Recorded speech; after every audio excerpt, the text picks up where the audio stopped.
Here's what being a prisoner in Alcatraz was like. Find out why it ended up closing.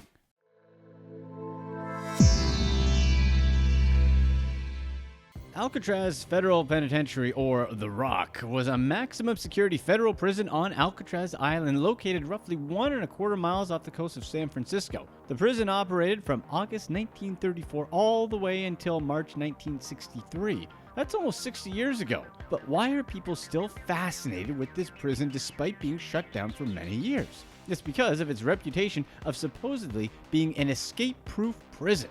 Given its high security and the island's location in the cold waters and strong currents of San Francisco Bay, it was believed that Alcatraz was America's strongest prison at the time. Alcatraz had been the site of a fort since the 1850s. The main prison building was built in 1910 to 1912 as an Army military prison. The island became a federal prison in 1934 after the old buildings on the island were modernized and security increased. Alcatraz was home to some of America's most ruthless, such as Al Capone, George Machine Gun Kelly, Mickey Cohen, Whitey Bulger, and Alvin Creepy Karpis, who served more time at Alcatraz than any other inmate. Alcatraz wasn't for just any normal prisoner. It was used to hold prisoners who continuously caused troubles at other federal prisons. The convicts housed in Alcatraz were not necessarily prisoners who had committed the worst crimes. They were the convicts most in need of a so-called attitude adjustment. These were the guys with the worst behavior at other prisons, such as guys that bribed guards or guys that attempted escapes. A trip to Alcatraz was intended to get them to follow the rules so that they could eventually return to other federal prisons. On average, an inmate would spend about 8 years at Alcatraz. There were only 2 men ever paroled directly from Alcatraz into the free world. Most of the prisoners would be taken back to other federal prisons. According to past correctional officers, once a convict arrived on Alcatraz, his first thoughts were on how to leave. A total of 36 prisoners made 14 escape attempts, with 2 men trying twice. Everyone that's tried to escape has been accounted for except for 5 men. They're still listed as missing or presumed drowned. Alcatraz consisted of several big facilities on the island. The main cell house was built incorporating some parts of Fort Alcatraz's citadel. A new cell house was built from 1910 to 1912 on a budget of $250,000, a hefty amount of money at the time. The 500-foot-long concrete building was reputedly the longest concrete building in the world at the time. This building became the main cell house of the prison until its closure in 1963. Alcatraz Cell House was a corridor naming system based on major American streets and landmarks. Michigan Avenue was the corridor to the side of A Block, and Broadway was the central corridor where inmates would assemble. Times Square was an area that was just before inmates would enter the dining hall for their meals. Broadway separated Block B and Block C, and prisoners kept along this corridor had the least privacy in the prison. The corridor between Block C and the library was called Park Avenue. The corridor in D Block was named Sunset Strip. And no, none of the prison was as glamorous as these names. Inmates were entitled to food, clothing, shelter, and medical attention. Anything else was seen as a privilege. Everyone wore the same clothes, a blue shirt, gray pants, cotton long underwear, socks, and a blue handkerchief. When it comes to their appearances, it was mandatory for all prisoners to shave in their cells 3 times a week. Toilet paper, matches, soap, and cleanser were issued to the cells on Tuesdays and Saturdays. Pretty much everything else was considered contraband. Even money was not allowed. The bars, windows, and floors of the prison were cleaned on a daily basis. In earlier years, there was a strict code of silence. No one was allowed to talk to anyone at any time. By the 1950s, this rule had relaxed and talking was permitted in the cell house, and the dining hall provided that the conversations were kept relatively low. Prisoners used to be woken up at 6:30 in the morning and sent to breakfast at 6:55. After returning to their cells from breakfast, inmates had to tidy their cell and place their trash outside at 7:30 a.m. when work shifts started. Working at the prison was considered a privilege for inmates. If an inmate is assigned a job, he had to accept that line of work. Of course, they weren't allowed to have any money in the prison. Instead, their earnings went into a prisoner's trust fund. Many of the better inmates were employed in the Model Industries Building and New Industries Building during the day. These prisoners actively involved in providing for the military in jobs such as sewing and woodwork. They also performed various maintenance chores around the prison.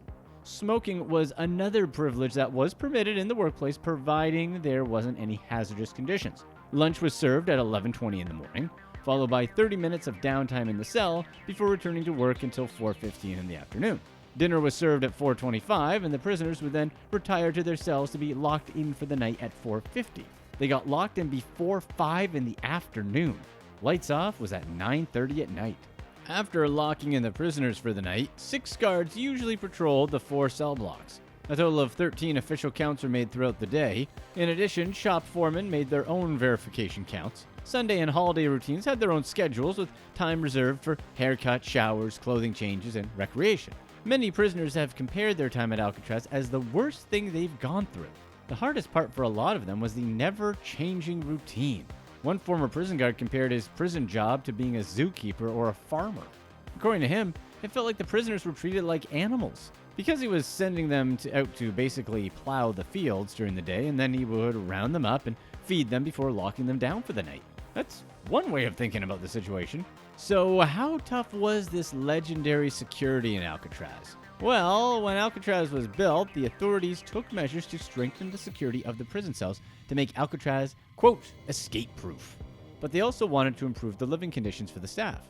Up-to-date technologies at the time for enhancing both security and comfort were added to the buildings. Guard towers were built outside at 4 strategic locations. Cells were rebuilt and fitted with tool-proof steel cell fronts, and locking devices operated from control boxes. That way, a cell door could just be locked down immediately, or all doors could be opened immediately.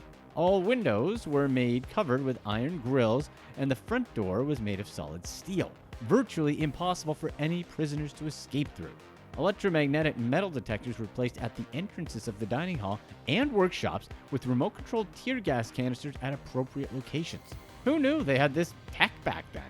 Old tunnels were also sealed up with concrete to avoid hiding and escaping. Substantial changes and improvements were made to the housing facilities for all the prison staff to live with their families. As you can imagine, the quality of the housing was relative to the rank. The warden had one of the biggest private properties on the island. Prisoners entering Alcatraz would undergo vigorous research and assessment. They're thoroughly checked out and evaluated when they first arrive.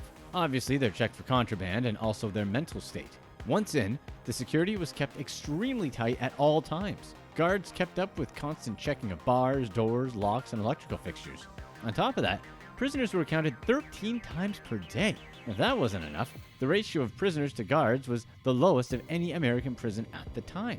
The island had many guard towers, most of which have since been demolished. There was always someone at the guard towers, and this is especially true when the prisoners were not locked in their cells. For example, there were guard towers overlooking each of the industrial buildings to ensure that inmates didn't try to escape during the workday shifts. The recreation yard and other parts of the prison had a 25-foot fence topped with barbed wire just in case someone tries to escape during free time. The corridors were regularly patrolled by guards, with passing gates along them. The most heavily trafficked corridor was Broadway, the central corridor between Block B and C. Other prison staff also used the corridor daily, and not just the guards. This meant that there was always someone passing by. And check this out. At the end of each meal, which only lasted for 20 minutes, all of the forks, spoons, and knives were laid out on the table. Why? So guards can carefully count each one to make sure that no utensils have been taken as a potential weapon. One of the strangest routines has to be with the guards. They always held target practice right outside of the cell house. This was an almost nightly occurrence after the men were locked in their cells. Guards would go out and start shooting at dummies to practice in case they actually would have to take shots at someone attempting an escape. When the target practice happened at night, prisoners weren't able to sleep. Can you imagine trying to sleep with all those shots going on? And the guards always shot at dummies made in human likeness. Once the practice was done for the night, the dummies were left sprawled along the walkway. This was obviously done as a tactic in order to send a hard message to anyone that's thinking of attempting anything. Life at Alcatraz came with its challenges. The prison cells were purposefully designed so that none of them adjoined an outside wall.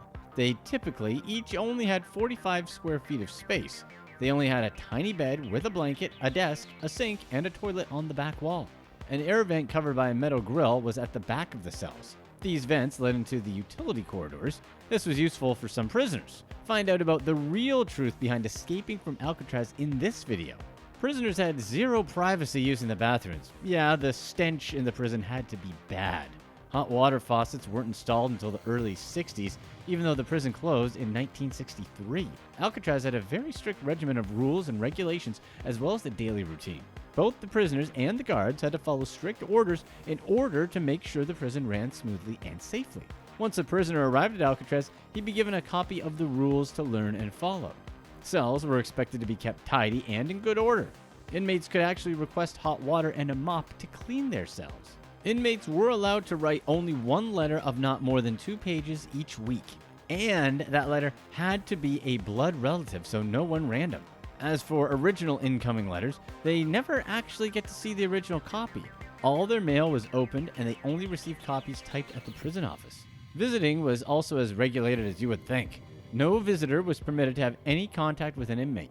Each person was granted 1 visit per month, and each visitation had to be approved directly by the warden. Rules dictated that inmates were not allowed to discuss current events or anything about prison life. Between the prisoner and the visitor, there used to be a screen and glass, and the conversation was done through an intercom. Correctional officers monitored the conversations the majority of the time.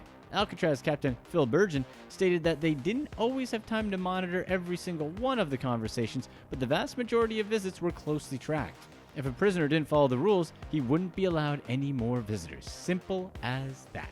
Mealtime was a whole process at Alcatraz. A whistle system indicated which block and tier of men would move in and out of the dining hall. The whistle also indicated who sat where to place hands, and when to start eating. Each dining table had benches that held up to 6 men.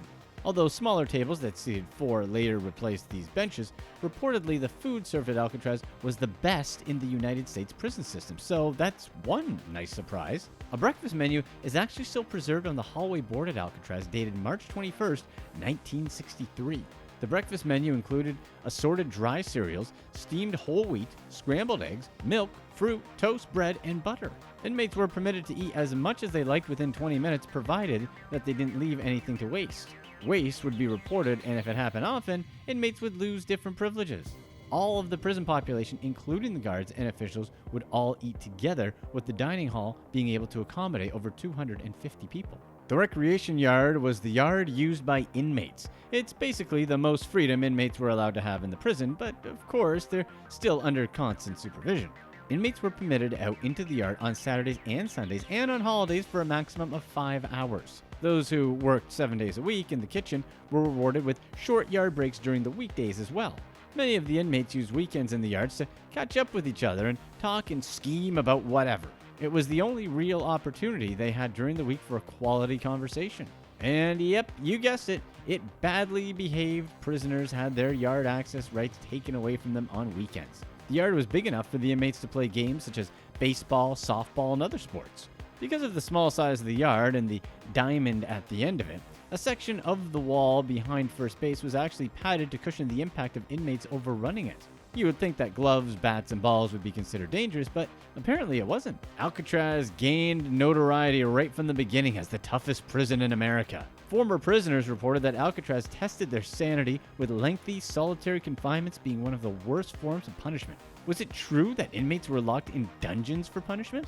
Well, sort of. Remember, the cell house had been built on top of a 19th century fortress that was used by the U.S. military to protect the bay. Below A block actually was a set of cells that were known as the Spanish Dungeon. These cells had been used during the military prison era. In the late 1930s, supposedly, the dungeon cells were occasionally used for unmanageable inmates. Many correctional officers have agreed that they had heard of or were aware that some extremely unmanageable inmates were handcuffed to bars in the dungeons for short periods of time. The prison's reputation wasn't helped by the arrival of more of America's most dangerous felons, including Robert Stroud, the Birdman of Alcatraz in 1942. He entered the prison system at age 19 and never left, spending 17 years at Alcatraz. One writer called Alcatraz as, quote, the great garbage can of San Francisco Bay into which every federal prison dumped its most rotten apples. However, despite its reputation, some prisoners reported that the living conditions there were much better than most other prisons in the country, especially the food. The truth is, Alcatraz was fine, if you behaved. If not, then it's basically as bad as it can get. The discipline dished out at Alcatraz was probably as severe as it could have possibly been back then. The most common complaint was the rule of silence, which was discontinued in the late 1930s. In the earlier years of Alcatraz, inmates were supposed to be absolutely silent except during meals and recreation periods. The silence rule was considered harsh, and inmates were disciplined for even minor violations of the rule. It was so bad that some inmates commonly emptied out water from their toilets and created a primitive communication system through the sewage piping. What were the good things about Alcatraz? According to former inmate Willie Radke, it was actually a great advantage having your own cell. By having your own cell, it kept you safe from other inmates, and there was still a little bit of privacy. He also stated that the staff treated the inmates respectfully, although they rarely spoke to each other. While Alcatraz certainly wasn't St. Regis, its tough-as-nails reputation was a bit of a Hollywood creation. Alcatraz's first warden, James A. Johnston, knew poor food was often the cause of prison riots, so he prided himself on serving good food to the inmates. And that's why inmates essentially had an all-you-can-eat-with-no-waste policy. Overall, some prisoners considered the conditions inside Alcatraz to be more attractive than at other federal prisons, and many inmates actually asked to be transferred to Alcatraz. Inmates who behaved had access to privileges that included monthly movies and books.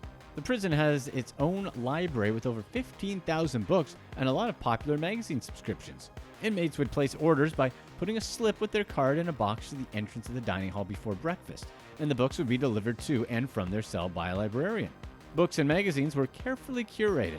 Anything crime-related were torn out of magazines, and newspapers were actually banned. Alcatraz went from a place where inmates couldn't talk to a prison where there's a music hour. Every night, inmates could play a stringed instrument from 5:30 to 7. Alcatraz also allowed prison bands, and they practiced in the dining room or auditorium during music hour. Al Capone famously practiced playing his banjo in his cell. Capone was in prison for tax evasion and arrived at Alcatraz in 1934 as convict number 85.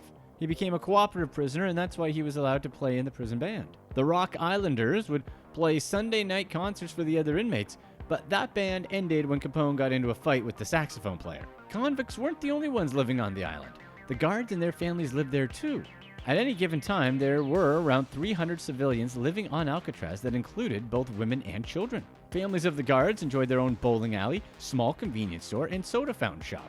Families did most of their shopping on the mainland since the prison boat made 12 scheduled runs to the Van Ness Street Pier each day. The warden lived in a large house adjacent to the cell house and actually had inmates with good conduct records come over and cook and clean. Kids that lived on the island took a ferry to school every day. Nothing was produced or grown on the island, so a boat ride was required for anything on the island. So why did Alcatraz shut down? Basically, it was just too expensive to house the inmates. Operationally, Alcatraz was the most expensive prison of any state or federal institution. It was determined that other institutions could serve the same purpose for less cost. Watch this next video to find out about the untold truth about the escape from Alcatraz.